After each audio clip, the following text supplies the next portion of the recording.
The Appalachian Dialect by Carly Nunn, Courtney Hale, and Madeline Richmond. Talking about like that, like if you had some wood out in the yard, instead of saying carry it in the house, you'd say tote it in the house. And like if you had something that you wanted to put in a paper bag, you put it in a paper poke, instead of a paper bag. Well, the way people talk around here, I guess it'd be what more like you call hillbilly style or something, I guess. I don't know, just mountain talk. The term Appalachian dialect refers to an English variety of Southern Appalachia, also known as Smoky Mountain English, Southern Mountain English, or simply Mountain Talk in the United States, both influential upon and influenced by the Southern U.S. regional dialect. When dwelling on a specific dialectal speech pattern, we must be cognizant of the thought that dialect is a difference, not a disorder. The Appalachian dialect has been subject of much criticism and stereotyping. Yet, this dialect is not inferior to any other variation of a standard English. The Appalachian dialect is not a substandard form of English. This dialect serves as one of the oldest varieties of English spoken in the United States. There are many theories to how and where this specific dialect was formed. One theory is that the dialect is a preserved remnant of 16th century or Elizabethan English in isolation.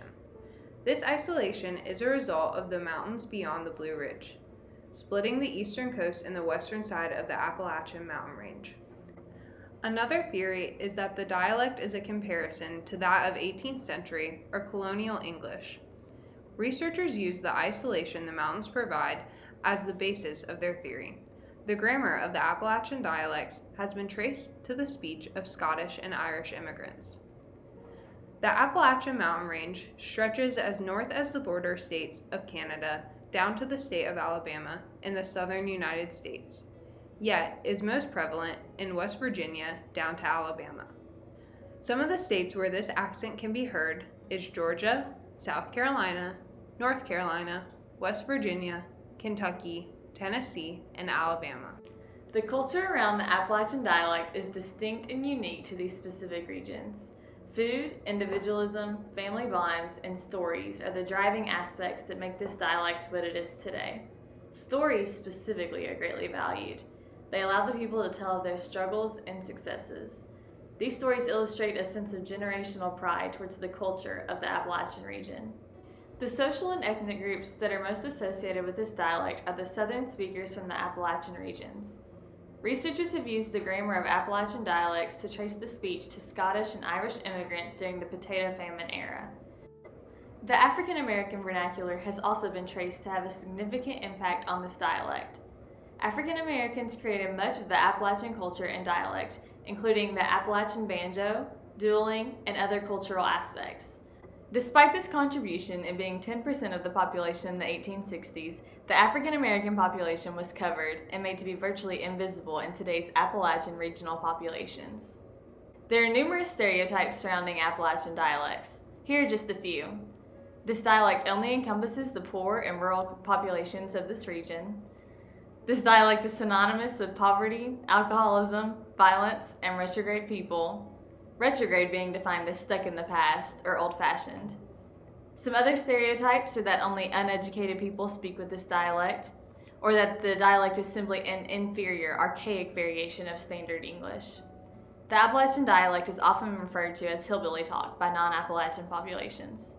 The vocabulary used by native Appalachian speakers differs from standard American English. Some brief examples of such are as follows.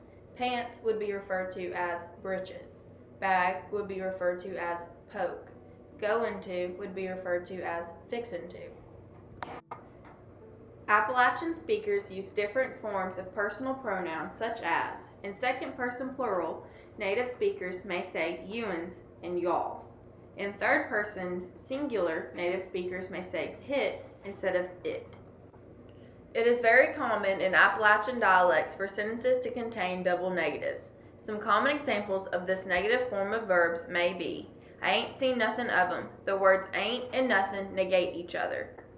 I ain't got none. The words ain't and none negate each other. You've not met him, I don't guess. The words not and don't negate each other. Now that you have a basic understanding of the vocabulary specific to this regional dialect, let's take a closer look at how native speakers produce this unique dialectal sound in common words. In Appalachian dialect, when speaking, the tongue is pulled back towards the velum and there is hardly any visible movement of the speaker's lips. The word stress is primarily put on the rounded vowels of words. Examples of this emphasis are automobile, ambulance, police. In words with the vowel sound lowercase u, it is drawn out and makes a more tense vowel sound. Words with this specific pronunciation are moon, blue, June. In words with the vowel sound top right A, the vowel sound becomes an open O. Words with this pronunciation are thought, caught, and dog.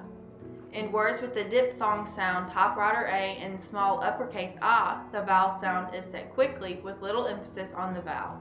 They are pronounced with the burst of air with little to no off glide. Words with this pronunciation are tiny and ma. In words with the vowel sound lowercase I, the vowel is pronounced as lowercase e. In words such as thang, sang, and fanger.